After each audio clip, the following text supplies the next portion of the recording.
Beyond the gates, spoilers tease that Lynette is no longer pretending to be patient. She is pushing Hayley harder every single day about dropping the charges, not tomorrow, not next week, but now.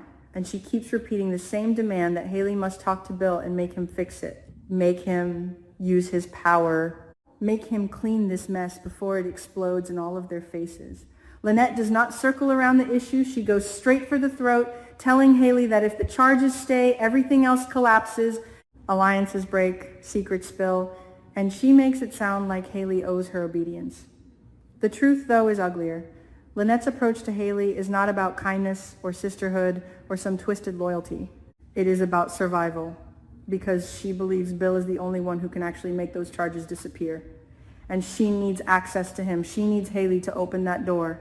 Hayley, stuck in the middle, still thinks she understands the game. She thinks Lynette is helping her pull Bill back into line, that somehow Lynette's pressure is strategic, necessary, even generous in a strange way.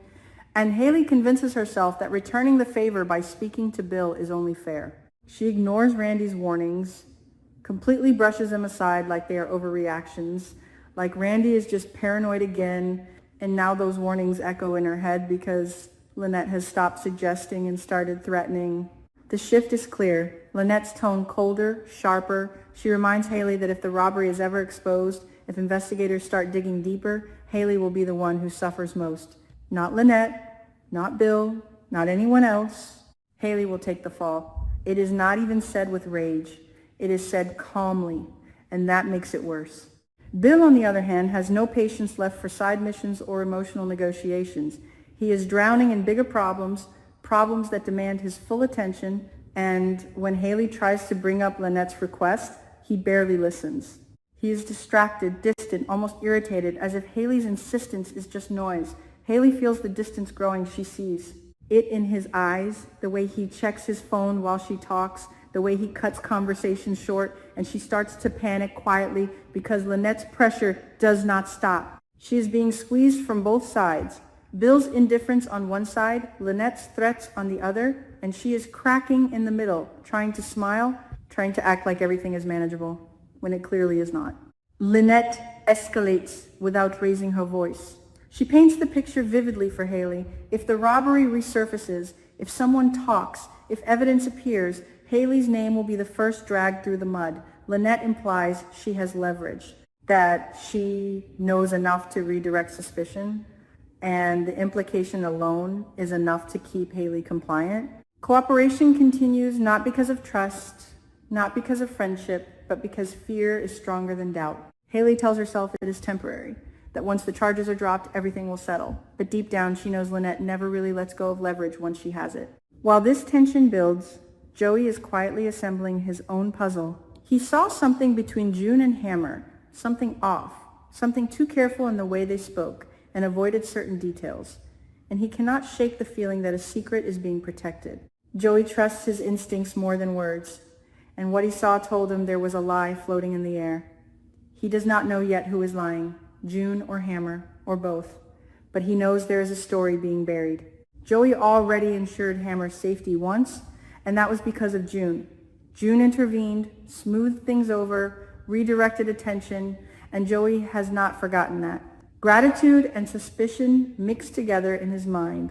A dangerous combination. He decides the best way to get answers is proximity, so he starts appearing more often at June's workplace, casually at first, pretending it is coincidence, small talk here and there, asking harmless questions that are not harmless at all. He watches her reactions, the slight pause before she answers, the way her fingers tighten around a cup when certain names are mentioned. There is a possibility that June will slip, that she will mention the ring, the expensive one Lynette now possesses, the one that actually belongs to Hayley. If that detail comes out, even accidentally, it could unravel more than anyone expects. Joey senses the ring is not just jewelry.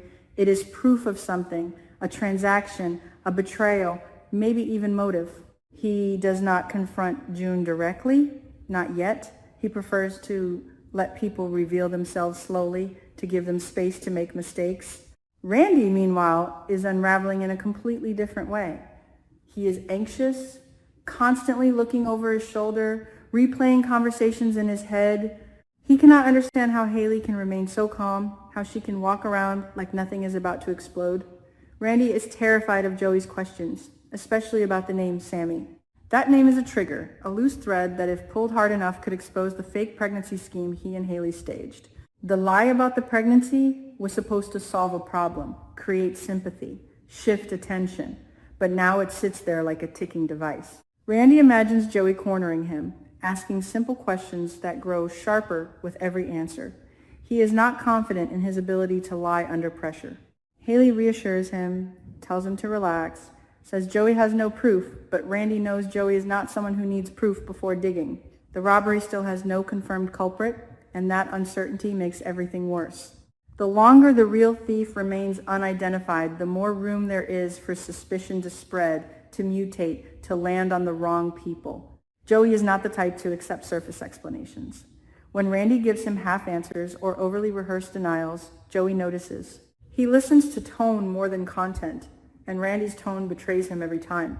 Joey begins to consider setting a trap, something subtle, maybe feeding Randy false information to see how he reacts, maybe mentioning a fake witness who supposedly saw Sammy near the scene, watching for panic. Joey wants the truth, and he is willing to manipulate circumstances to get it. Back with Lynette and Hayley, the dynamic shifts again when Lynette reminds Hayley that silence can be bought, but loyalty cannot. She suggests that if Bill refuses to help, other methods might be necessary, methods that would not look good for anyone involved. Hayley feels trapped, realizing she misunderstood Lynette's intentions from the beginning. What she thought was guidance was actually calculation. The repayment she believed was reasonable now feels like blackmail. Bill senses tension but chooses not to dive into it. He tells Hayley he cannot interfere without risking his own position, that dropping charges is not as simple as making a phone call. His priorities are elsewhere, he insists, and Hayley hears what he does not say, that she is not at the top of his list. That realization stings more than Lynette's threats. She starts to question whether aligning with Lynette was a mistake, but by now she is too entangled. Joey's visits to June become more frequent, almost routine. He asks about Lynette casually, about her recent purchases, about the ring, framing it as gossip. June hesitates when the ring is mentioned, just a fraction of a second, but Joey catches it. He presses lightly, asking how Lynette could afford something so valuable, and June shrugs, says people have secrets. That word again, secrets, it hangs in the air between them. Randy grows more erratic, snapping at small comments, misinterpreting neutral questions as accusations. Hayley tells him to get control of himself, that panic is more dangerous than the truth right now. She believes if they stay consistent, if they repeat the same story, Joey will eventually back off. Randy is not so sure. He knows lies stack up, and eventually they collapse under their own weight. Lynette, sensing Hayley's hesitation, tightens the pressure once more. She repeats the warning about the robbery, about consequences, about how quickly blame can be redirected. She does not need to shout. The calm certainty in her voice is enough. Hayley agrees to try again with Bill, even though she knows it will likely lead nowhere. Cooperation continues because the alternative feels worse. Joey finally decides to act rather than observe. He arranges a situation where Randy believes new evidence has surfaced, a fabricated detail about Sammy being seen with someone connected to the robbery. Randy's reaction is immediate. Too strong, too defensive. Joey sees it clearly now. The fear is not hypothetical, it is personal. The trap works, not because Randy confesses, but because his panic confirms there is something to hide.